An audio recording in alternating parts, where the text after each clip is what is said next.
Du coup, comment on fait pour démonter un condensateur récalcitrant? Alors déjà, il faut savoir que ça, c'est de la soudure ROHS, donc c'est de la soudure sans plomb. Donc, on voit que ces deux condensateurs-là, ils sont HS. Le problème, c'est que c'est de la soudure sans plomb. Donc, on ne peut pas dessouder facilement. Donc, on a plusieurs techniques. La technique de base nous dirait, on fait chauffer l'épine, on tire le condensateur, il vient, tout va bien. C'est ce qu'on va essayer de faire. Donc, on fait chauffer. Alors là, comme c'est du ROHS, on le verra pas, mais je l'ai programmé à 400 degrés. Donc, avec une bonne grosse panne. Voilà, on va mieux là, pardon. Donc là, il est à 400 degrés. Il faut un étain quand même de qualité. Alors, je vais apporter de l'étain, mais de l'étain avec plomb, par contre. Pas de l'étain sans plomb. Mais vous allez voir, ça fait une belle fumée. Voilà, il y a du flux. Donc, je disais, on va essayer de dessouder lui en premier. Avec méthode classique, donc dessouder, fer à souder, soudure. Donc, fer à souder. La panne est propre. On va dire que j'ai pas de flux, même si j'en ai. Mais on va dire que j'en ai pas. J'ai une soudure avec flux. Et on va dire que les pattes sont espacées, parce que là, on voit que les pattes sont proches. Alors, je vais essayer de zoomer pour qu'on voit un petit peu mieux.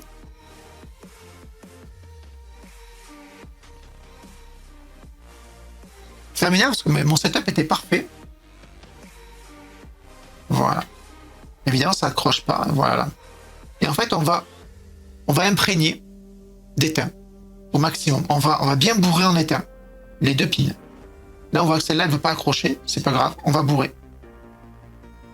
On s'en fiche, on bourre. On en met un maximum. Pourquoi? Parce qu'en mélangeant, en fait, du coup, on va mélanger l'étain plomb, qui a une température de fusion relativement basse, avec l'étain cuivre, donc l'étain ROHS, qui a une température de fusion beaucoup plus élevée. Et du coup, ça va faire descendre la température de fusion.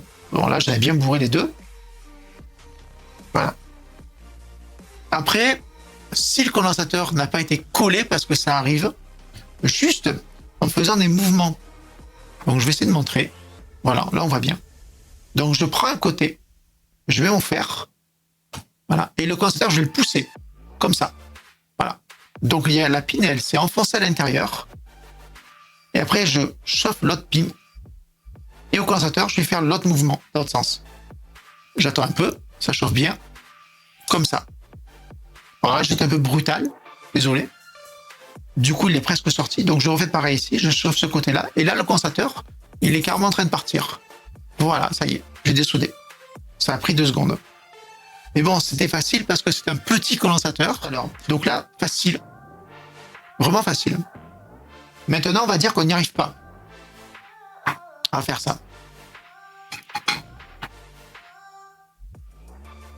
Donc, il y a encore une autre technique. La technique, c'est qu'on va enlever de l'étain. On va en mettre et on va en enlever. Donc, première chose, pareil. On va essayer de faire une mise au point un peu plus propre. Voilà. Donc, on réchauffe de la même façon. Voilà, les deux. Voilà. On a foutu du flux partout parce qu'il y en avait dans la soudure. Donc, toujours pareil, il faut une bonne soudure. Et alors, 2 options. Soit vous avez une pompe à dessouder. Ça coûte 10 €. Pourquoi s'en priver? Avec une pointe siliconée, donc qui ne crée pas la chaleur. Soit vous n'avez pas ça et vous avez acheté de la tresse. Alors du coup, on va faire les deux. On va faire un côté avec la pompe à dessouder. Donc en haut, on fait la pompe à dessouder et en bas, on fera avec de la tresse. Donc pompe à dessouder. Donc je remets encore de l'étain et je bourre un maxi d'étain. En fait, j'en mets beaucoup. Pourquoi? Parce que le but, c'est d'enlever l'étain ROHS qu'on avait avant. Donc l'étain sans plomb.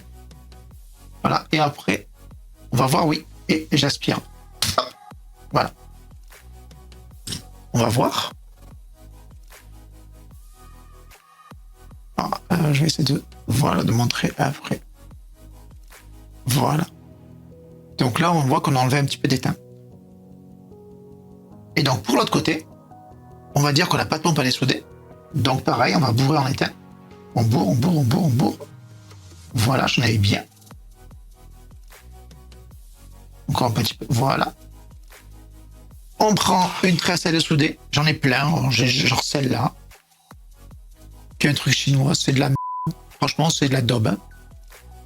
J'ai de la BMJ, mais la BMJ est trop bien, alors on va pas la mettre parce qu'on va prendre un truc. Celle-là, elle est pas bien non plus, mais on s'en fout. Ça n'a aucune importance. On va montrer que même avec de la merde, on peut arriver à faire du bon boulot. En fait, ce qui compte, c'est d'avoir le coup de main. Donc, on va prendre celle-là, on la met dessus. Alors, on garde l'étain sur le fer, mais de l'étain propre. Pardon, on voit pas. On garde l'étain sur le fer, mais de l'étain propre. Celui-là, on voit qu'il est sale, donc on va nettoyer la panne. Pour nettoyer ça. Voilà. Ça ou une comment ça s'appelle? Ou une éponge humide, c'est bien aussi. J'aime les deux en fait. On remet de l'étain propre, voilà. Et alors pourquoi on remet de l'étain? Parce que dans l'étain, il y a dans cet étain là, il y a du flux. Et du flux, on va en avoir besoin pour faire le transfert de chaleur. Donc, on fait pareil, on vient appliquer. Et voilà, on attend un petit peu. Et on voit que la tresse et les soudés absorbent l'étain. On n'hésite pas à bien coller, à se déplacer autour. Voilà. Alors ça chauffe évidemment, on se crame un peu les doigts. Du coup, on attend un petit peu, on va recommencer.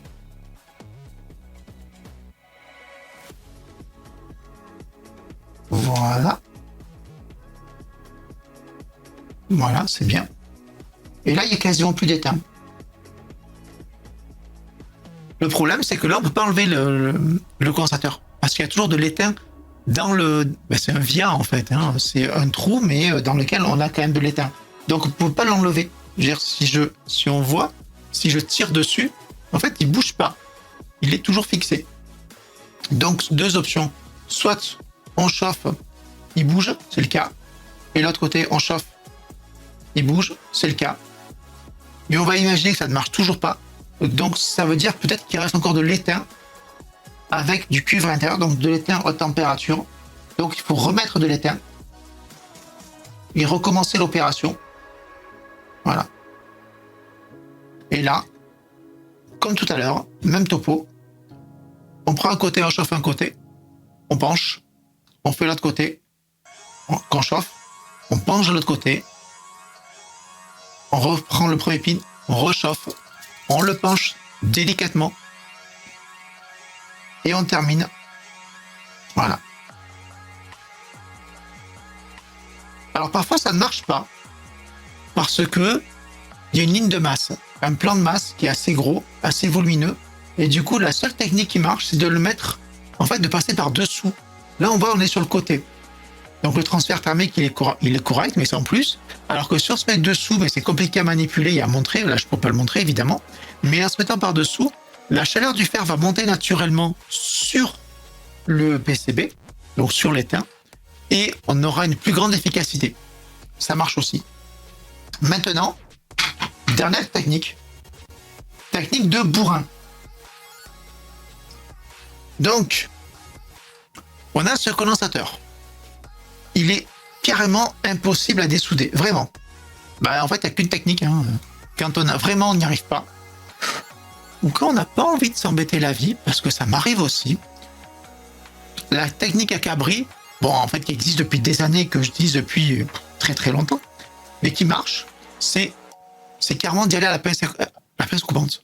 Voilà. En fait, c'est facile. On attaque un côté du condensateur. Alors, il faut le tenir, parce qu'il ne faut pas qu'on fasse d'efforts sur le PCB. Donc, ce qu'on fait, c'est qu'on l'attaque sur le côté. Alors, je vais essayer de montrer en même temps, c'est pas évident. Voilà, on le prend sur le côté, on fait une entaille. C'est mou à l'intérieur de toute façon. Voilà. Et on continue. On fait les entailles tout le tour. Sans se blesser, évidemment. Voilà. En essayant de ne pas trop faire d'efforts sur le PCB, mais avec des gros condensateurs, on va pas. Et à la fin, on coupe. Voilà. On voit à l'intérieur, hein, c'est un peu crade, mais bon, on s'en fiche. Et après, on prend une pince coupante peut-être plus petite pour venir découper la coque du condensateur. Voilà. Et on va le dérouler. Je pense qu'on voit, oui, on voit. Et on va le dérouler. Voilà. Et en fait, on va le démonter petit à petit. Il ne faut pas forcer, il faut y aller doucement pour pas abîmer le PCB. On en fout partout, mais c'est pas grave, après on nettoie. Voilà. Et quand on a fini,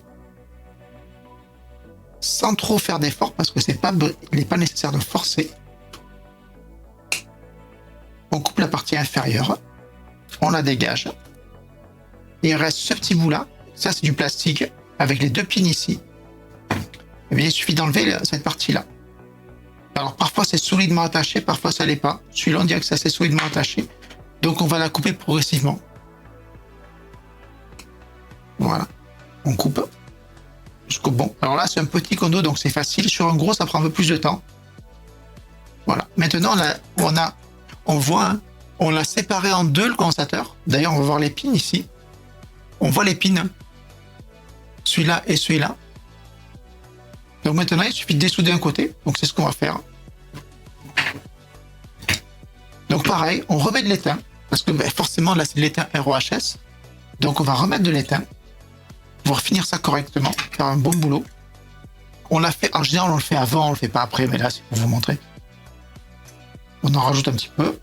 On en rajoute un petit peu aussi. Voilà, ça y est.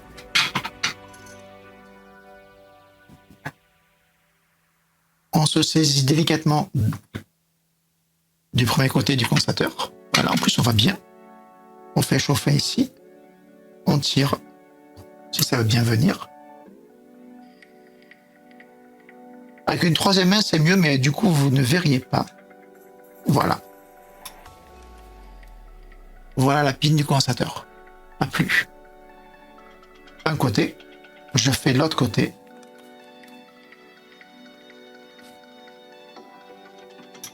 Ah, elle a plus de mal. On va saisir le bloc entier. Et voilà. Condensateur enlevé. Technique de bourrin, hélicoptère, bien vu.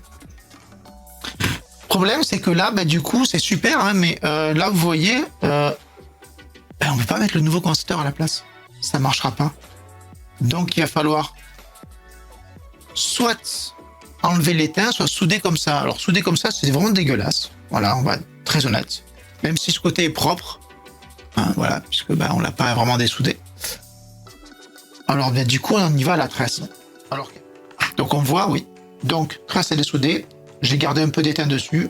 Même s'il est un peu vieux, c'est pas grave. Je chauffe. J'attends. Ça absorbe. Pareil, là, je recommence.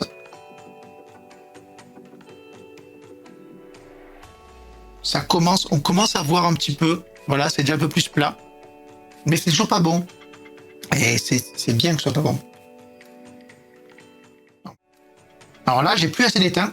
Parce que la tresse m'a bouffé tout mon étain. Du coup, je suis obligé d'en rajouter un peu sur le fer pour garder un contact thermique. Donc on rajoute. Voilà, ça chauffe. Je sens que ça chauffe. Je vous dis, ça crame bien les doigts. Voilà, et on l'enlève. Sauf que, vous allez voir. Ah, je dis, c'est propre, hein. C'est tellement propre qu'on peut rien souder dessus parce que ça n'a pas refait les trous.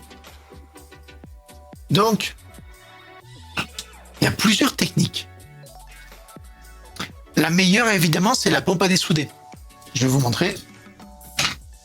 Si je mets un petit coup de pompe à dessouder là-dedans, ça fait un travail super propre. Allez, on va chauffer celui-là. Voilà, un peu d'étain. Pompe à dessouder. On met l'étain. Vous voyez, oui, c'est bon. On peut pas dessouder. Et hop. Et voilà, on a un trou. Donc là, c'est bon, ça marche. Oui, sauf que si on n'a pas de pompe à dessouder, on fait comment? Eh bien, si on n'a pas de pompe à dessouder, on a plusieurs moyens. J'ai ça. Ce sont des aiguilles. Ce sont des aiguilles d'électronique. Alors, c'est un truc spécial, mais des aiguilles font le job. Je vais vous montrer. Ça, c'est une aiguille. Voilà. Mais c'est une aiguille sur laquelle l'étain n'a pas de prise. Et en fait, des aiguilles de couture, ça le fait aussi. Eh bien, c'est facile. Vous allez chauffer l'étain et vous allez enfoncer l'aiguille en même temps dedans. Vous enlevez le fer et l'étain va se mettre autour de l'aiguille, mais du coup pas dans le trou. Je vais vous montrer. Donc on chauffe, mais il est sale. Voilà. On chauffe. Voilà. On met l'aiguille. C'est pas assez chaud et pas assez d'étain. On en met un tout petit peu. Voilà. Ça y est. Et maintenant, on met l'aiguille. Et c'est pas bon. En tournant, évidemment. Est-ce que c'est bon? Je vois pas. Oui. Voilà, on a un trou. On va voir de l'autre côté. Voilà. On a 2 trous. Voilà. Avec l'aiguille, ça marche aussi. Alors, idéalement, l'aiguille, on la fait passer par là. Hein, voilà. D'ailleurs, on voit bien que ça passe à travers. Hein. Vous voyez, on voit l'aiguille qui passe à travers, comme l'autre côté. Donc, preuve que ça marche. Alors, c'est pas aussi efficace, hein, parce que là, on voit que l'aiguille s'enfonce complètement, alors que là, elle a un peu plus de mal. Mais ça marche quand même pas mal. Voilà. Mais idéalement, si vous l'enfoncez de ce côté-là et que vous mettez le fer ici, l'ange là, ça sera beaucoup plus efficace. Voilà. Là, je l'ai fait là. Du coup, ça s'enfonce. Oh, pardon. Voilà. Là, ça s'enfonce beaucoup plus. Voilà. Ça, avec l'aiguille, vous débouchez n'importe quoi. Voilà. Alors, il y a encore une autre méthode pour enlever un condensateur ou un composant, hein, un récalcitrant. C'est utiliser des aiguilles avec des trous à l'intérieur. Bon, celle-là, du coup, elle est épuisée, on a tout enlevé. Donc, on va prendre une autre. On va prendre celle-là, qui est un routeur. Donc, vous avez ce condensateur. On va prendre celui-là, par exemple. Ce condensateur, il est là. Et il est bien dégueu. Bien oxydé, mais c'est pas grave. Donc, notre capacité détruite, elle est là. Pousser un peu ça, après on jettera tout. Donc, notre condensateur, c'est on a dit c'est celui-là. Donc, ce sont ces pins-là. Pareil, on va chauffer. Alors là, mon fer est sale. Donc, si ça brille pas, faut pas chercher à comprendre, c'est sale. Faut pas hésiter à nettoyer. Donc, ou à l'éponge, ou avec la ferraille, là, le truc en laiton. Donc, pareil, on met de l'étain, on chauffe, on bourre, on n'hésite pas. En fait, pareil sur l'autre pin, on bourre, on n'hésite pas.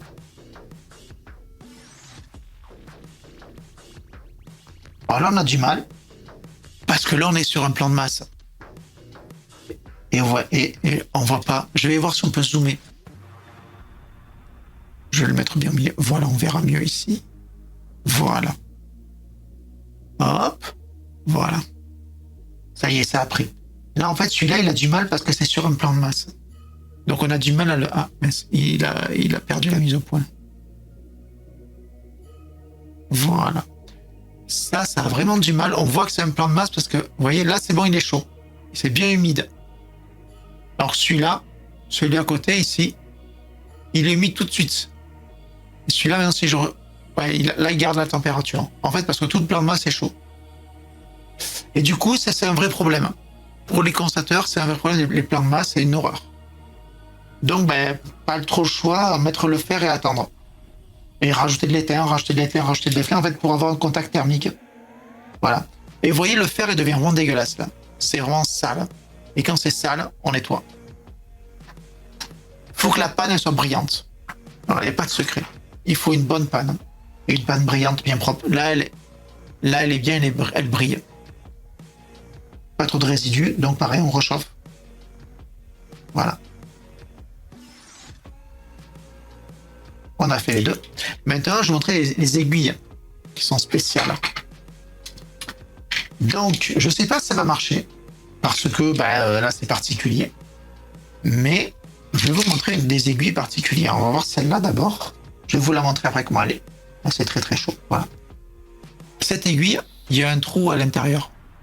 On va le voir. Voilà. Il y a un trou dedans. En fait, vous chauffez. Du coup, vous chauffez cette partie-là. Je vais zoomer. Voilà. L'idée, c'est de chauffer tout le tour. Vous mettez l'aiguille. Et tout en chauffant, vous enfoncez l'aiguille. Du coup, vous passez à travers le PCB. Vous arrivez de l'autre côté. En tournant et en chauffant. Vous enlevez le fer. Vous continuez à tourner. Et vous avez créé un trou. Mais, mais vous avez rien abîmé. Vous avez juste permis à faire dégager la soudure de là.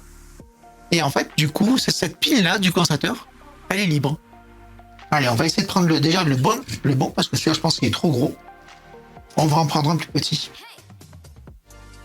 Voilà, celui-là, je pense que ça va le faire. Alors, c'est plus compliqué parce qu'il faut chauffer davantage. Alors, on va se mettre là, pour que bien visible. Voilà. Et on chauffe.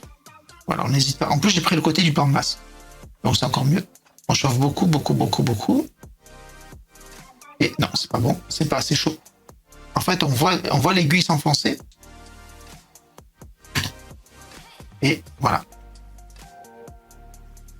Mais elle n'est pas allée jusqu'au bout. Et là, vous allez voir, c'est pas bon. Mais malgré tout, on voit ce que ça fait. Voilà, vous voyez? Voilà, vous voyez?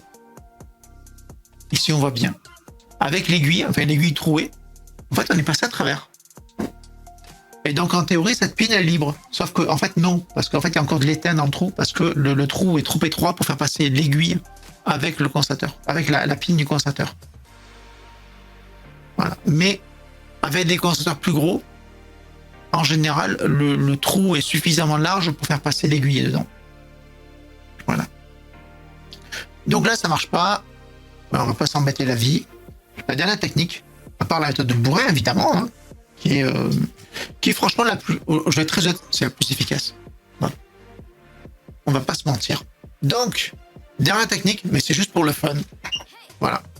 C'est méthode longue, dangereuse, parce qu'on peut tout détruire, mais efficace. Alors, j'ajoute du flux, parce que là, on va en avoir besoin. On va en avoir beaucoup besoin. Voilà. Ça suffit. On va enlever le surplus. Voilà. Donc, pour enlever le condensateur, on va prendre une pince. On va venir le saisir. Voilà, qu'on voit ce que je fais. Voilà. Pince. Voilà. On se saisit du condensateur. On s'éloigne un petit peu parce que ça va être très chaud. On prend de l'air chaud à haute température. Alors là, on va être à... Désolé, ça va faire du bruit. Donc là, on est à... Il se stabilise 350 degrés. Et vous allez voir ce qui va se passer. Déjà, le flux... Voilà, le flux se liquéfie. Et maintenant, il faut attendre.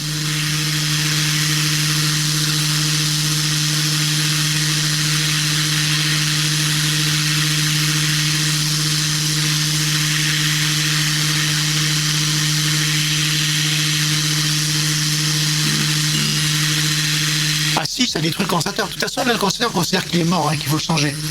Donc on s'en fiche complètement. Et ça, c'est pas très efficace. Je vais être très honnête, c'est vraiment pas efficace du tout. Bonsoir Nico44, pardon. Autant sur les composants de surface, c'est très très bien, et c'est ce qu'on fait. Autant sur le composant, on fait jamais ça. Parce que ça prend trop de temps, et ça peut griller d'autres composants. Ça marche, hein, mais c'est juste que c'est super long. Voilà, il commence à bouger légèrement. Après, je suis passé en température, il faut que je monte à 400 degrés, par exemple. Voilà, je vais essayer de voir en même temps, que vous voyez en même temps ce que je fais. Voilà. Alors, j'ai une pile qui est défaite, voilà. Il y a un côté qui est défait et l'autre, il ne veut pas.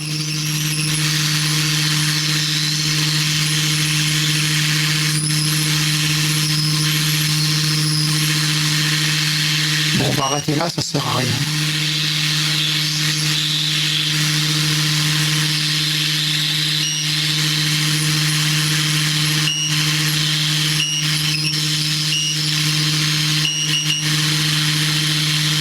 Ah, ça y est, ça commence à bouger.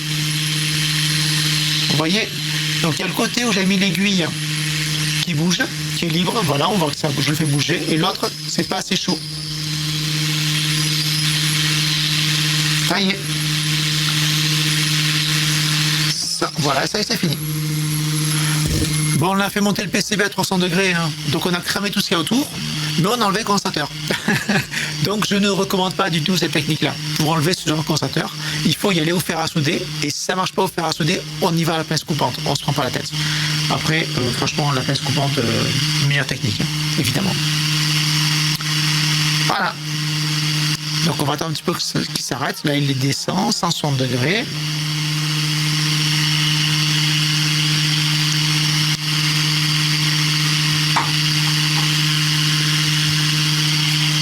Alors, on va changer. Maintenant, je vais vous montrer, du coup, on va mesurer un condensateur. Bah, du coup, celui qu'on a enlevé, qu'on vient bien de faire cramer, quoi. Pour être très honnête, on l'a détruit, littéralement. Alors, il me faut on va prendre du LCR. On va faire du LCR. Donc, pour faire du LCR, on va en prendre un qui soit pratique pour vous montrer. Parce que j'ai beaucoup de types de LCR. Voilà, on va prendre celui-là. Je vous montre. Voilà. On va zoomer en arrière. Voilà. Vous ne moquez pas de l'accent. Merci. Je suis du sud. Et je dis pneus, parce que ça me fait plaisir. Ça, il faudra que je coupe au montage. Bref. Alors. Donc, ce truc-là, je vais le brancher ici. Et en fait, c'est très simple. Je prends un condensateur. Je le fais glisser là. Et ça fait la mesure. Voilà. Le problème, c'est que en fait, les pins sont trop courtes. Voilà, les pins sont vraiment ultra courtes, donc ça ne pourra pas passer. Donc ça, c'est bien quand les pins sont longues, mais ça marche pas, là. Donc j'ai un autre truc. J'ai ça. C'est la même chose que les pinces Kelvin, mais spécialement adapté à un LCR avec un truc vraiment très spécifique. Voilà. Allez, on branche. Voilà. Ouais, tu te mets comme ça. Tu te mets comme ça. On le branche sur le LCR. Hop, hop. Et on le cale et on le cale. Voilà. Et on va mesurer. Du coup, on va changer de scène. Voilà. Vous allez voir. Du coup, ce condensateur qui est encore un petit peu chaud. Donc, il fait 960 microfarades. Ouais, ça va. Étonnant. Surtout qu'il est donné pour 1000 microfarades. Donc c'est un 1000 microfarades qu'on a cramé, hein. 1000 microfarades 16 volts. Eh ben il s'en sort bien, dis donc. On est à 960 microfarades. Bon, par contre, ouais, sa résistance, on est à 176 milliohms. Ça va. C'est correct. Et les deux autres que j'ai dessoudés. Donc celui-là que j'ai fait à l'instant. Bon, celui-là, il est officiellement mort. 5 microfarades, alors qu'il est donné pour 470 microfarades. Donc celui-là, bon, celui-là, on voit. Je change de scène.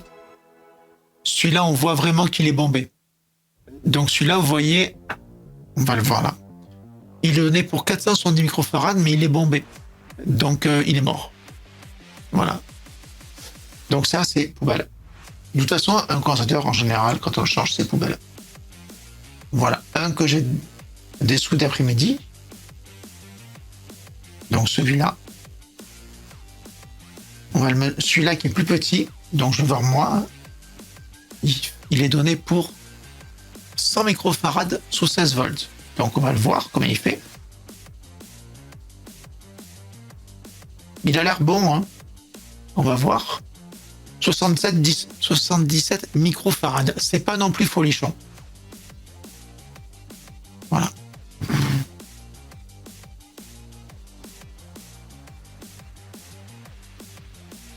Voilà, donc deux techniques. Des techniques différentes pour dessouder des composants. J'aime bien la technique bourrin. Voilà, je vais être très honnête. Parce que ça fait gagner du temps, ça évite les contraintes thermiques sur les cartes. Il faut savoir que finalement, ce qui fait le plus de mal aux cartes en général, c'est les contraintes thermiques, et en contraintes physiques, elles sont assez costauds. Par contre, il faut bien préparer le terrain à l'avance. C'est-à-dire que si vous détruisez un condensateur, faut faire attention pour pas abîmer le PCB. Voilà, faut pas tirer dessus comme un bourrin. Vous coupez délicatement, morceau par morceau. Même si ça prend 5 minutes, c'est pas grave. Faut y aller doucement, tout doucement. Et après, sinon, vous avez ce que je vous ai montré, hein. Technique qui marche. Hein. Donc, on va zoomer ici. On va voir bien vers le point. Donc là, on va enlever celui-là. Non, celui-là, allez, celui-là, tout condensateur. On va l'enlever proprement, le plus vite possible. Alors, faire le plus vite possible. En fait, idéalement, c'est de se mettre sur le côté. Parce que du coup, on peut voir d'un côté ce qu'on fait, mais j'ai une troisième main. Donc, il me tient la carte. Donc, c'est quand même plus sympa. Donc, étape numéro 1. Donc, comme tout à l'heure, on va rajouter de l'étain avec du plomb. Donc, la panne est sale, on va le nettoyer. Voilà. On chauffe, on met de l'étain, on remet de l'étain. C'est du ROHS, ça se sent. Hein. On a du mal là, ça rentre pas en température. Il y a un plan de masse au milieu, ça prend du temps. On n'hésite pas à chauffer, à remettre de l'étain. Il y a un plan de masse, ça prend du temps. On monte la température du fer s'il faut. Là, je suis à 400 degrés. Donc voilà, on y va, franco, on se gêne pas. De toute façon, c'est rapide. Voilà, là, il n'y a pas de plan de masse, donc ça va vite. Là, on rechauffe un petit peu. Voilà, on est bon. Maintenant, on tourne, on se dépêche. On prend une pince. Bon, là, j'ai pas de grosse pince sous la main. Je prends celle-là. Ça suffit largement. C'est un petit condensateur. On le saisit. Et rapidement, on va chauffer l'épine. On chauffe d'abord celle qui est la plus longue. Ensuite, on prend celle qui est rapide. Et on alterne. Un coup l'une, un coup l'autre. Un coup l'une, un coup l'autre. Voilà, jusqu'à ce que ça s'enlève. Et là, il vient pas. C'est pas grave, on va changer. La technique, c'est ce que je vous montrais tout à l'heure. On va le pencher d'un côté. Donc là, on le penche ici. On rechauffe de côté. On penche de l'autre côté. Pas trop. Voilà. On refait ici. On penche de l'autre côté. Pas trop. On force pas. Ça va venir tout seul. On recommence là. On attend. On penche. Voilà, on a entendu. Il a grincé. Et on rechauffe une dernière fois. Voilà, on le penche encore. Et là, il reste un bout de fin coincé. On chauffe. Et voilà. Et le condensateur est libéré. Il faut jamais forcer. Après, il faut savoir que les condensateurs, on va essayer de le voir là. Voilà. En général, il faut onduler l'épine. Voilà, pour que quand on les met dedans, mais en fait, ils tiennent tout seuls. Donc, il faut quand même un petit peu forcer, mais pas trop. Ça doit venir tout seul. Voilà, là, on va dire, c'est fait proprement. Sinon, c'est pince coupante, hein, voilà. Les pinces coupantes, il faut faire attention. Dans tous les cas, il faut faire attention. Il faut trouver le meilleur compromis entre ou choc thermique ou choc physique.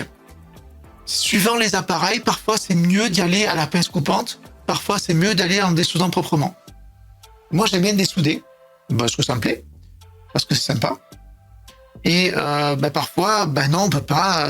Il y a un plan de masse qui est horrible, parce qu'il prend toute la chaleur du fer, on n'arrive pas à s'en dépêtrer, on n'a pas le choix que de détruire le condensateur. Oui, parce que ce qu'il faut savoir, c'est que si on le détruit, on peut plus le mesurer après. Donc, on ne sait pas finalement si le condensateur était mort. Parce que celui-là, maintenant, si je le prends, je le mets au LCR, on va voir son résultat. Donc, il fait celui-là 1000 microfarad, je crois. On va revoir sa valeur. 1000 microfarad, 16 volts. Donc, au LCR. Voilà, qu'est-ce qu'il me donne?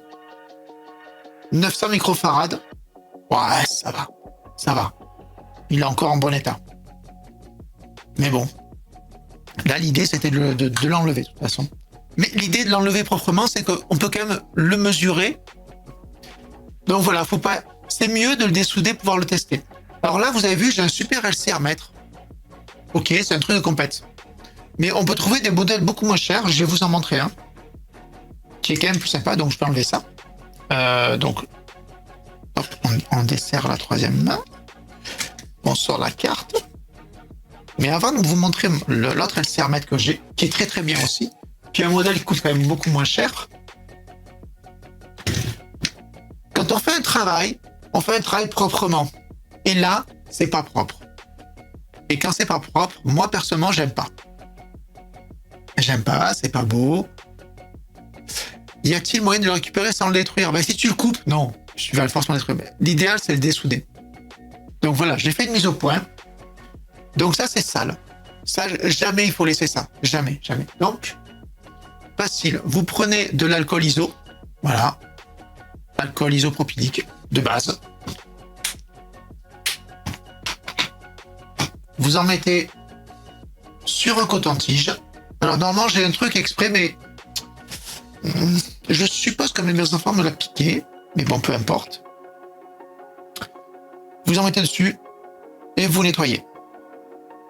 Voilà, en le faisant tourner légèrement. Ça en fout partout, mais on s'en fiche. On frotte bien, on nettoie. On n'hésite pas à bien nettoyer.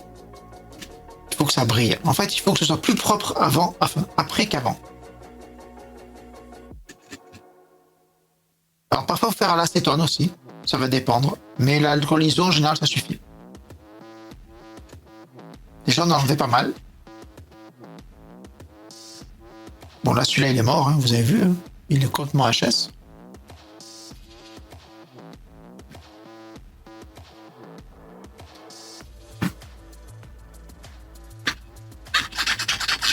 Ah, le bruit, hein, évidemment.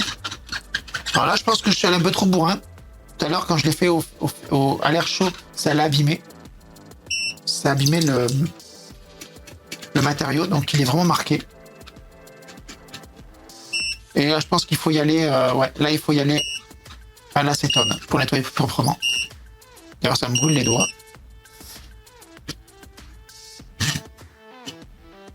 Alors que là, vous voyez ici, si je le fais là, maintenant, ça part tout seul. Voilà, là, ça part. Parce que je ne suis pas monté très haut en température. Alors, je ne vais pas insister plus, parce que ça prend du temps et ça, c'est pas utile. C'est juste pour l'exemple. Voilà. Toujours laisser un espace propre après son passage. Ça, c'est un LCR-mètre que j'ai acheté il y a très longtemps, que j'ai customisé, ce qui était très très laid. C'est un truc que j'ai acheté, je crois, chez Conrad. Je crois, je sais même plus où je l'ai acheté. Mais je crois que c'est Conrad, donc c'est leur marque à eux. Et pourquoi j'ai acheté celui-là? Eh bien, c'est qu'en fait, il est meilleur que ce que eux le pensent. Voilà. Donc, c'est un LCR-mètre. Bon, je l'abîmais un petit peu là. Normalement, les prises sont là, sont sur le dessus. Mais en fait, je l'ai modifié. Voilà. J'ai mis des BNC à la place. Plein de BNC. Voilà. Pourquoi? Parce qu'en fait, ce truc-là est ultra précis. Alors, il n'est pas aussi précis que celui-là, qui est un appareil de compète, mais il est quand même ultra précis. Voilà, je vais vous montrer. Donc, c'est un LCR qui a l'air basique comme ça. Oui, je crois que c'est un Conrad, celui-là. Que j'avais acheté chez Conrad il y a très très longtemps. Voilà. On va zoomer en arrière au maximum. Vous voyez tout. Voilà. C'est bon. On a un bon point de vue. Voilà. Et vous allez voir la différence. Voilà, on est calé. Donc là, on est en mode auto LCR. Donc il se débrouille tout seul. On va prendre celui-là de condensateur qu'on a testé. Pardon, vous voyez pas. Celui-là qu'on a testé tout à l'heure. Donc voilà, on va prendre celui-là. On va prendre celui-là qui est bombé. Voilà. Et on va essayer de les mettre. Donc, il est en mode auto. Donc, on prend celui-là. Donc, celui-là qui fait quasiment 1000 microfarades. On vérifie. Oui, c'est ça, 1000 microfarades. Donc, je les serre.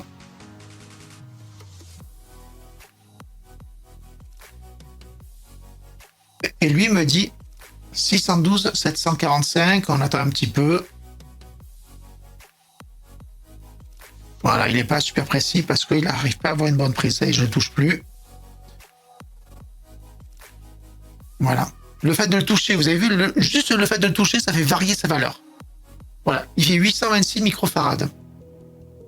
OK. Si je le fais avec mon appareil là-haut, on est à 826. Vous allez voir la différence de précision. 881. Voilà.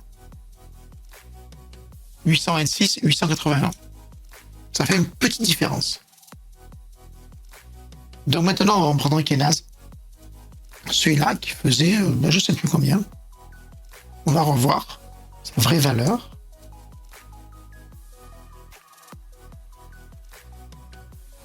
Ah, non, je touche. Voilà. Et j'arrête de le manipuler. Et on attend un petit peu sa valeur. Donc celui-là, il est mort, il est bombé. Donc il fait 5 microfarades. Et sa résistance, vous ne la voyez pas, elle fait 345 ohms. Donc il est vraiment mort. 5 microfarades, 345 ohms. Donc c'est vraiment, ça sert plus à rien. Ça vraiment, ça n'a plus aucune utilité. Voilà, là, 4 microfarades. Bon. De toute façon, c'est pas mieux. Donc à la fréquence. Voilà. Donc ce petit appareil coûte dans les 200-300 euros de base. Il est quand même relativement précis. Alors moi, j'ai amélioré sa précision parce que du coup, je lui mets ce genre de connecteur. Ça améliore grandement sa capacité à mesurer parce que ce qui est fourni avec, c'était pas ouf. Mais sinon, déjà de base, c'est un très très bon appareil. Voilà. Bon, du coup, c'est galère à enlever, tout ça, mais j'aime beaucoup parce que du coup, il est très pratique à utiliser. Voilà. Mais il faut avoir ça. Et tous ces petits machins en métal qui sont blindés dans tous les sens, qui sont faits pour la grande précision, il faut les trouver. Il faut trouver ou des modèles d'occasion, parce que ces trucs-là, c'est increvable. Ça dure des années, des années, des années. Si c'est bien manipulé, ça vieillit pas. Voilà. Voilà. On a fait le tour de tout. Ce que je voulais montrer ce soir. Donc lui, on va l'éteindre. Pas besoin. Voilà. Ça, franchement, vous avez un autre appareil, je crois que c'est le DE5000 ou DEH5000. Je sais plus son nom. C'est un LCR qui est bien. Il n'est pas forcément, c'est pas le plus précis, mais ça suffit largement pour un usage courant pour tester les condenstateurs. Mais c'est pas parce que le condensateur a l'air bombé qu'il est forcément complètement mort. Voilà, il peut être encore un peu en vie, mais un peu en vie à la mesure. Je précise, c'est important parce que en usage, en exploitation, il peut être mort, même s'il a l'air un peu bombé et que vous le mesurez, dites mais non, c'est bon, je peux le remettre, il a l'air en bon état, il fait 1000 microfarads, je mesure 900, donc c'est bon. Et en fait non, c'est parce que dès que vous allez lui mettre du courant dedans, il va pas être capable de tenir la charge. Donc non, dès qu'un condensateur est bombé, il faut le détruire, le changer.